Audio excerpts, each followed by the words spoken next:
اگر پیریڈز ہوں تو اس حالت میں کیا درود پڑھ سکتے ہیں، کیا تسبیح پڑھ سکتے ہیں، کیا قرآن پاک کی تلاوت کر سکتے ہیں، کیا دعا کر سکتے ہیں، کوئی ورد وظیفہ کر سکتے ہیں، کیا گھر کے کام کر سکتے ہیں، یا جس چیز کو ہمارا بدن یا ہاتھ ٹچ ہوگا اس پر ناپاکی کا حکم لگتا ہے یا پاک رہتی ہے؟ اس کی تفصیل توجہ کے ساتھ سمجھ لیں، بہت سارے لوگ اس میں غلط فہمی کا شکار ہوتے ہیں۔ یہ بات یاد رکھیں، اگر پیریڈز کی حالت ہے تو اس حالت میں درود ابراہیمی پڑھنا بھی جائز ہے۔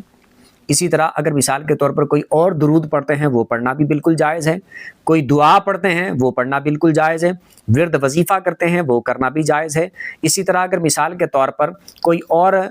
تسبیح پڑھتے ہیں، اللہ کا ذکر کرتے ہیں، تو یہ ساری چیزیں پیریڈز کی حالت میں کرنا بالکل جائز ہے، لیکن قرآن پاک کی تلاوت نہیں کر سکتے، قرآن پاک کو ٹچ بھی نہیں کر سکتے پیریڈز کی حالت میں، اور جب پیریڈز کی حالت ہوتی ہے تو زبانی قرآن کی تلاوت بھی نہیں کر سکتے، یہ بھی منع ہے۔